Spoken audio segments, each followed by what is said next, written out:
Bangladeshi Rohingya घुसपैठियों पर योगी का बड़ा एक्शन। लखनऊ की झुग्गियों में जांच, डिटेंशन सेंटर बनाएगी योगी सरकार, मांगी रिपोर्ट।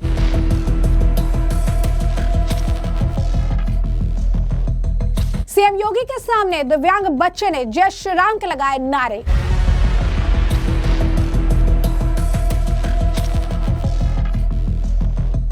तो उत्तर प्रदेश में अवैध रूप से रह रहे बांग्लादेशी रोहिंग्या घुसपैठियों पर एक्शन तेज हो गया है। सीएम योगी आदित्यनाथ 17 नगर निकायों में घुसपैठियों की पहचान करने, उनकी सूची बनाने और डिटेंशन सेंटर भेजने के निर्देश दिए हैं, जिसके बाद से प्रशासन ने बड़े स्तर पर अभियान शुरू कर दिया है। पुलिस प्रशासन ने कहा भी आधार कार्ड अन्य दस्तावेजों के जरिए वेरिफिकेशन किया जा रहा है। इसके बाद उनके मूल पते पर भी गांव प्रधान और अन्य लोगों के जरिए वेरिफिकेशन किया जा रहा है। इससे पहले सरोजनी नगर में भी इसी तरीके का बड़ा अभियान चलाया गया था। बता दें, मुख्यमंत्री योगी आदित्यनाथ ने सभी 17 निकायों में रहने वाले बांग्लादेशी रोहिंग्या की पहचान करने, उनकी सूची बनाने के निर्देश दिए हैं। यह लिस्ट कमिश्नर और आईजी को सौंपनी होगी।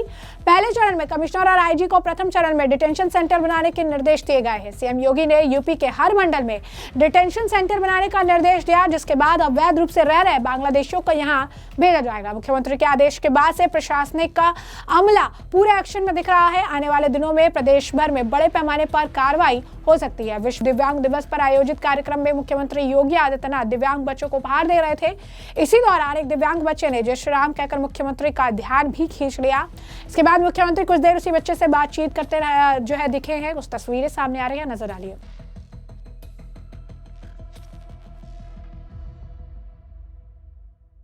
तो जैसा कि आपने देखा, साथ ही साथ इस मौके पर मुख्यमंत्री योगी आदित्यनाथ ने लखनऊ में इंदिरा गांधी प्रतिष्ठान में विश्व दिव्यांग दिवस समारोह का शुभारंभ किया। 3 दिवसीय समारोह के शुभारंभ के बाद मुख्यमंत्री ने दिव्यांगजन को सम्मानित करने के साथ राज्य और राष्ट्रीय प्रतियोगिताओं में उत्कृष्ट प्रदर्शन करने वालों को पुरस्कृत भी किया। मुख्यमंत्री योगी आदित्यनाथ ने दिव्यांगजन सशक्तिकरण विभाग के विश्व दिव्यांग दिवस पर इंदिरा गांधी प्रतिष्ठान में आयोजित 3 दिवसीय विश्व दिव्यांग दिवस समारोह के शुभारंभ में छात्र छात्राओं को सम्मानित करने के साथ साथ वहां पर दिव्यांग विद्यार्थियों से भेंट भी की है। सीएम योगी आदित्यनाथ ने इस अवसर पर दिव्यांगजनों को संबोधित करते हुए 8 वर्षों में अपनी सरकार की उपलब्धियों से अवगत कराया। कहा, दिव्यांगजन की सहायता जैसे पुनित काम में वर्ष 2017 से पहले तक बड़ा भ्रष्टाचार होता था। दिव्यांगजन को तब 300 रुपया महीना पेंशन मिलती थी, जिससे भी बाबू लोग का कट मार देते थे। उन्होंने बताया कि इसमें कितना बदलाव उनकी सरकार के दौरान भी हो चुका है। जरा सुनिए क्या कुछ कहा उन्होंने। अनेक धारणाएं हैं और कहते हैं कि विदेहराज जनक को भी आत्मज्ञान की प्रेरणा उन्होंने दी। आप याद करिए, मध्यकाल में संत सूरदास जी इसके उदाहरण हैं। दुनिया के अंदर भी अनेक ऐसे उदाहरण हैं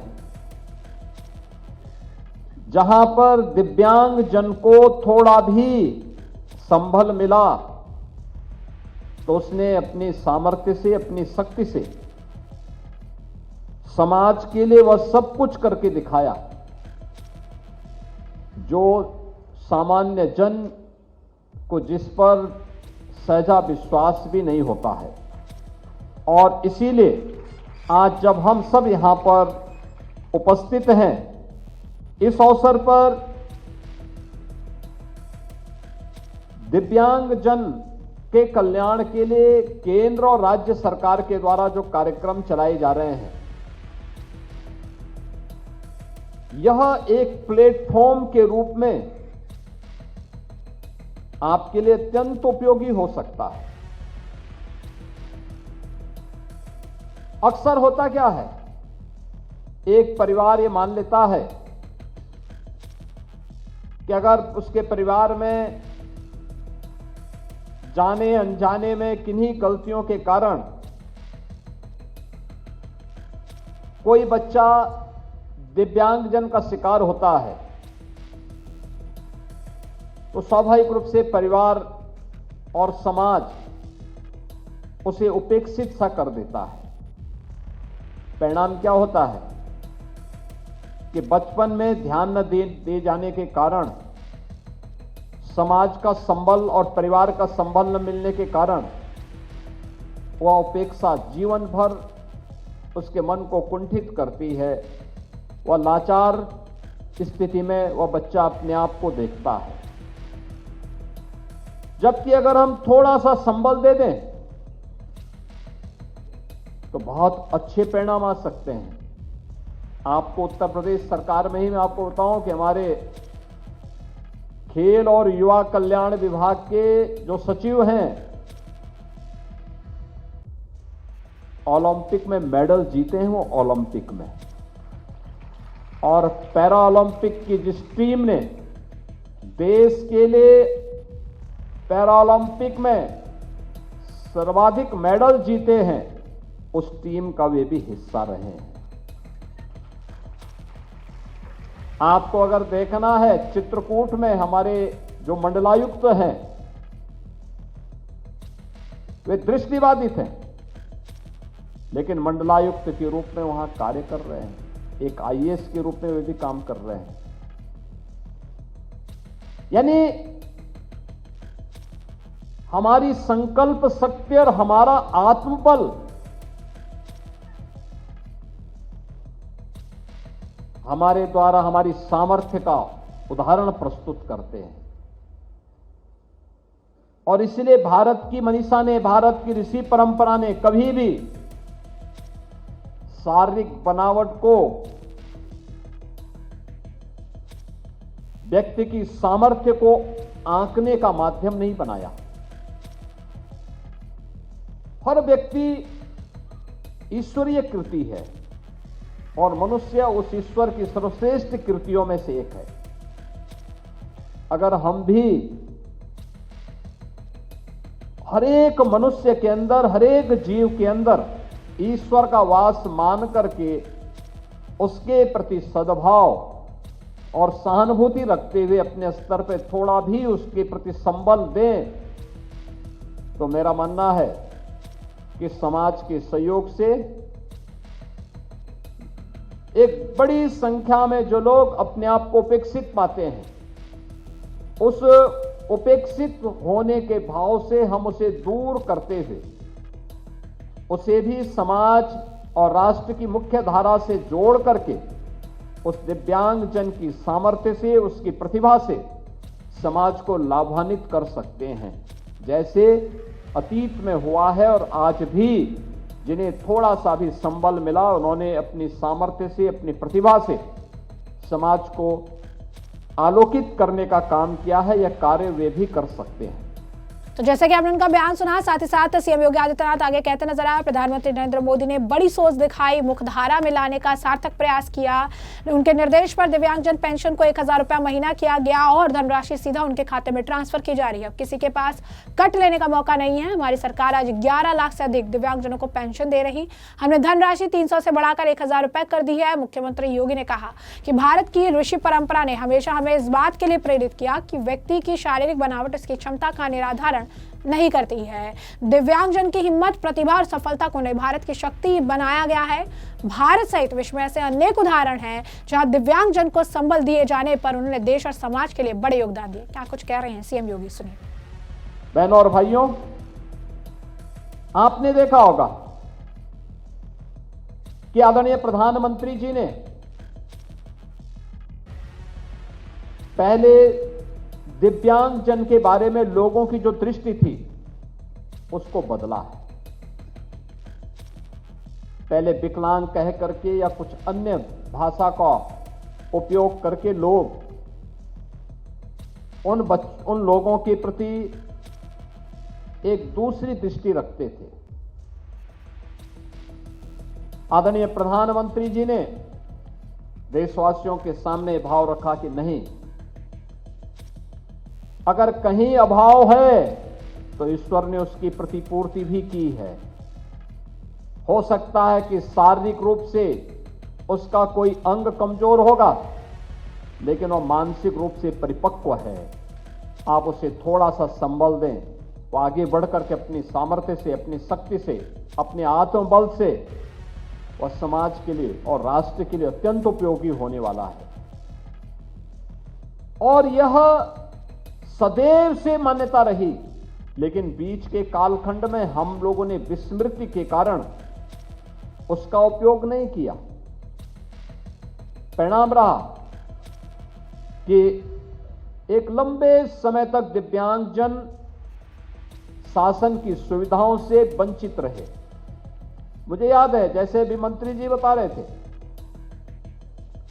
2017 के पहले उत्तर प्रदेश के अंदर 8 लाख के आसपास दिव्यांगजनों को मात्र पेंशन मिलती थी, और वह भी 300 रुपये महीना, और उसमें भी बहुत सारी जगह बाबू लोग कट भी मांगते थे। लेकिन आज उत्तर प्रदेश सरकार ने पेंशन की राशि को 8 लाख से बढ़ा के 11 लाख से अधिक दिव्यांगजनों को आज हम पेंशन की सुविधा का लाभ दे रहे हैं।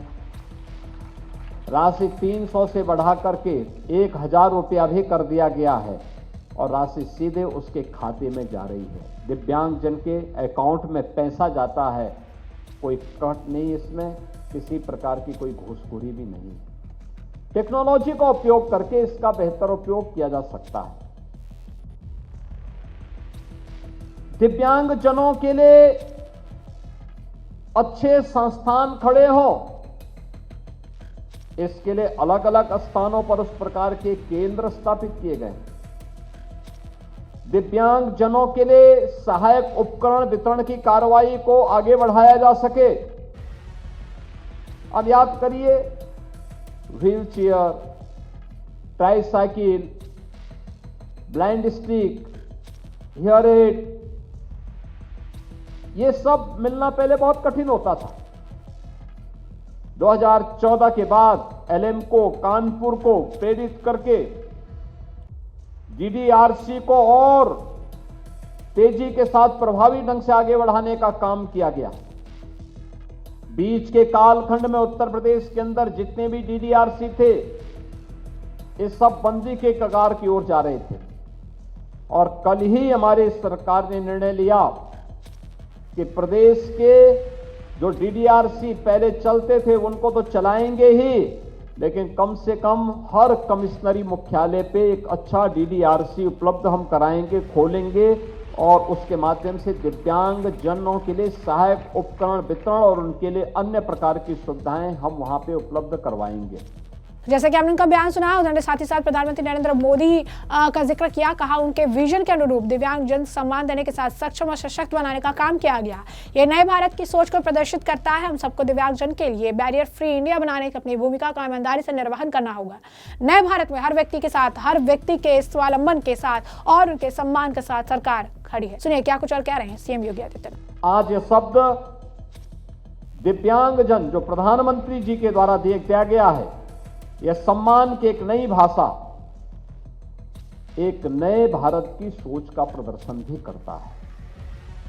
दिव्यांगजनों को स्वावलंबन के पथ पर अग्रसर करने की दिशा में उठाया गया एक कदम नए भारत के सामर्थ्य को प्रदर्शित करता है। नया भारत हर व्यक्ति के साथ, हर व्यक्ति के स्वावलंबन के साथ, उनके सम्मान के साथ सरकार खड़ी है। इस बात को लेकर के आज हम लोगों ने इस दिशा में एक नया प्रयास प्रारंभ किया है।